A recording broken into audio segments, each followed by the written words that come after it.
Jaxon Smith-Njigba has signed a record-breaking extension with the Seattle Seahawks. I'm someone who is typically pretty conservative when it comes to team spending. This is a great move. I'm excited about the signing. Uh, the, there's a lot of reasons why I'm excited about it. First off, you take the Offensive Player of the Year. You keep the Offensive Player of the Year from 2025 on your roster. Yes, you sign him to a record-breaking contract. Sure, you would like to be able to sign every player to a team-friendly deal. However, this is not a guy who you're paying for future production that you're not sure if he's going to get there. We've seen a lot of teams have to do this. The Jaguars with Trevor Lawrence. And to some degree that's paid off, but that's scary. That's risk. And certainly there's risk when it comes to Jaxon Smith-Njigba. He's got a little bit of an injury history. He's really only got 1 year of elite production, though he did it in a way that was like, it made it pretty obvious that he was being held back to some degree, at least by the target share he had when DK Metcalf was on the roster. And then last year, here's the thing that really wins me over to the deal. And why I actually think that despite winning Offensive Player of the Year and leading the NFL in receiving, I think that his 2025 season was underappreciated. Jaxon Smith-Njigba had a 36+% target share last year.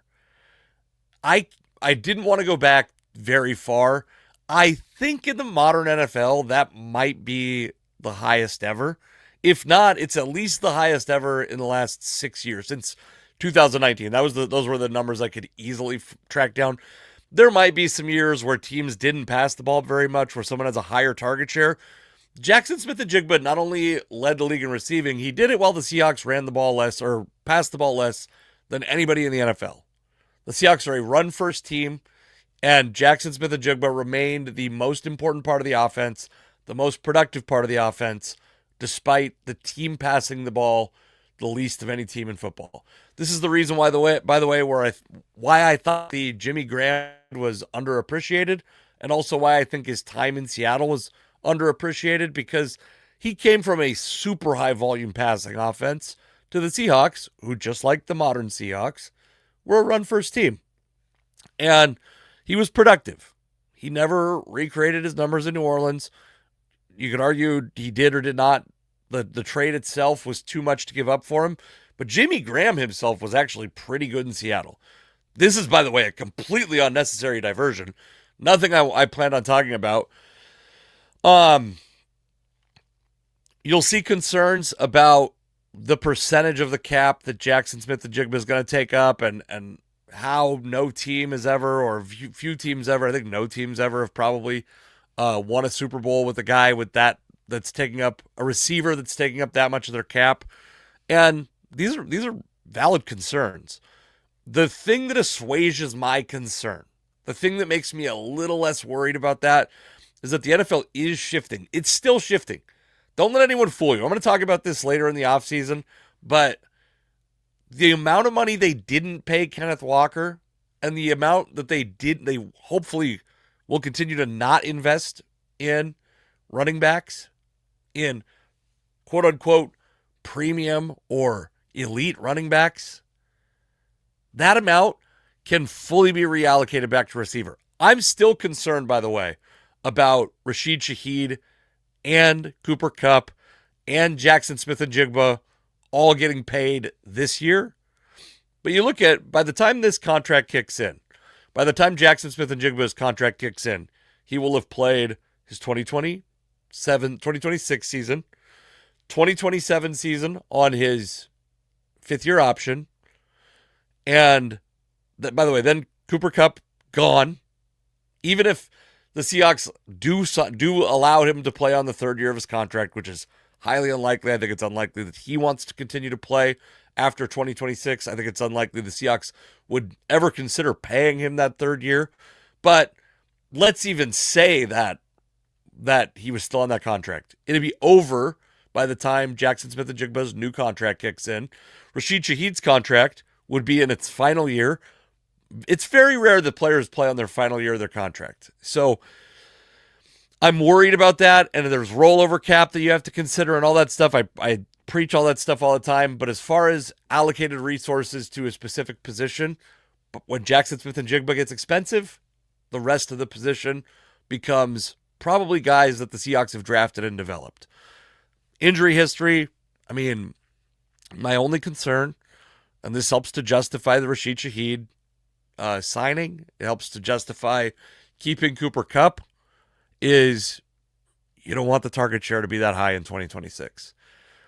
That's a remarkable stat. That makes him injury prone, just on usage, just on mileage on the tires. That's worrisome. You don't want that in 2026. So while Jaxon Smith-Njigba was remarkably productive in 2025, you'd like it to shift back a little bit. At least the target rate.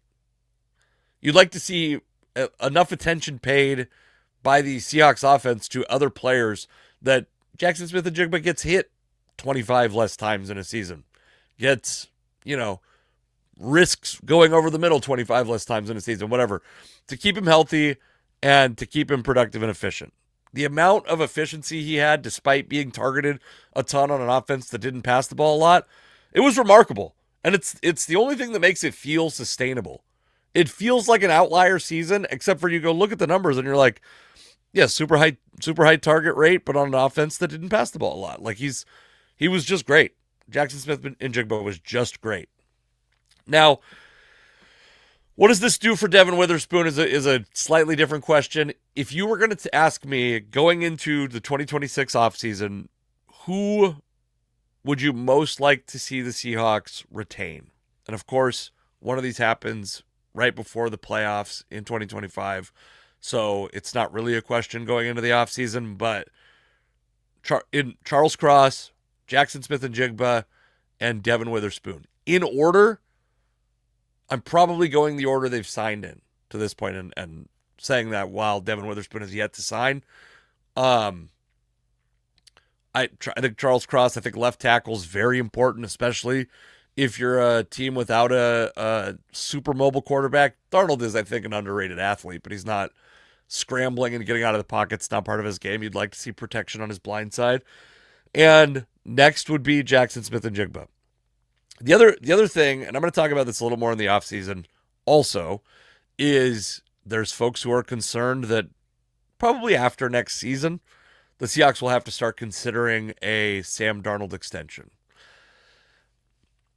I made a podcast episode earlier in the year, before obviously the Seahawks won the Super Bowl, about how Sam Darnold was struggling in the second half of 2025. And those struggles, they lasted. They persisted. He struggled throughout the entire second half of the season. And some of his playoff games weren't great either. Super Bowl, by the way, first half of the Super Bowl, Sam Darnold played like shit. The Seahawks defense is very obviously, Kenneth Walker wins the MVP because you can't give the MVP to the entire defense, but that's who deserved it. Those were the most valuable players out there.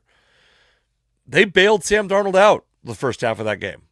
So to me, it's not like a complete foregone conclusion, especially the Seahawks, this team who has, I don't want to give away the sauce. I have some ideas for the offseason, and I'm also invigorated by the idea of being able to legitimately justify an unpopular opinion.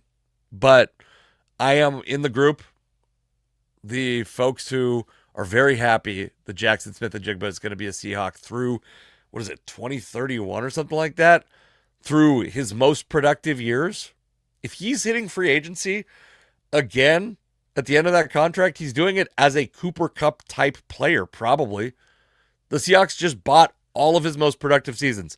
And yes, he broke Jamar Chase's record of the largest contract ever, but he didn't do it while Joe Burrow was on the roster.